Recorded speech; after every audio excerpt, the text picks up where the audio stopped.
ये ट्यूबर का पूरा ही गुच्छा था, तो कुछ अलग अलग करके ये लगा दिए हैं और ये कुछ इकट्ठे ये निकल आए हैं, इकट्ठे जो लगे हैं। तो मैं आपको उखाड़ के ही बता देती हूँ किस तरह से हैं ये। बस मिट्टी में दबाने हैं, आपको कुछ नहीं करना है। ये अब इन्होंने इतनी जल्दी इन्होंने रूट्स बना ली, बहुत जल्दी। ये देखो सख्त जैसा है ना, पूरा का पूरा इकट्ठा ही है ये इस तरह से।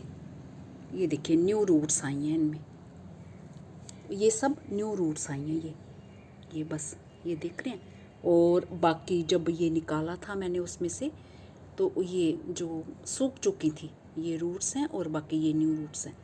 तो बस यहीं से खुराक मिल रही है। तो बस कुछ नहीं करना है, इसको मिट्टी में जैसे ऐसे दबा देना है, मिट्टी में दबा के मिट्टी चढ़ा देनी है इन पे।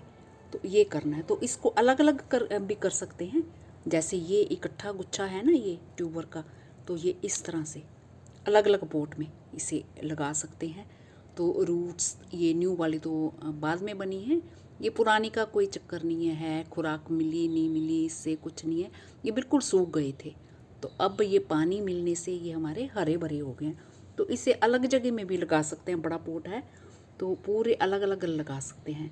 तो मैंने बस ये रख दिए थे और अब मैं चाहूँगी कि कोई मेरे पास पोट खाली होगा तो उसमें मैं इन्हें अलग अलग करके भी लगा सकती हूँ जड़ के साथ। तो अगर सबसे अच्छी बात यह है कि आप एक ही बारी में इन्हें लगा दो, तो फिर ये डिस्टर्ब नहीं होगे, बार बार निकालने पड़ेंगे फिर, क्योंकि फूल आने का उतना ही टाइम जो इनका लंबा चला जाता है फिर जैसे ये डिस्टर्ब होते हैं।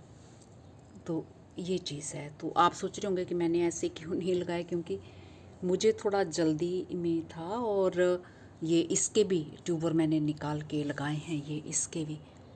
तो ये मेरे मार्च महीने से ये खूब सारे फूल खिल रहे हैं और खिल के अब ख़त्म भी हो चुके हैं। ढेर सारे दूसरे गमले में लगे थे और अब इसमें एक साइड में लगा दिया था मैंने। तो ये सब बस यही केयर करनी है। और मिट्टी जो इसकी रखनी है भुरभुरी जैसी, तो एक ही बारी में जैसे खाद मिट्टी मिलाएं, इसमें भुरभुरी जैसी मिट्टी होनी चाहिए, बड़ी हार्ड नहीं होनी चाहिए। ये देखिए ऐसी मिट्टी, ये हाथ लगाते ये ऐसे हो रही है भुरभुरी जैसे। तो ढेले जैसी मिट्टी नहीं होनी चाहिए कि जैसे आप मुट्ठी में लो और लड्डू जैसा बनाओ उसे रख दो तो वो फिर टूटे ही ना, टूटने में टाइम लगा सूखने पे, उस तरह की मिट्टी नहीं होनी चाहिए।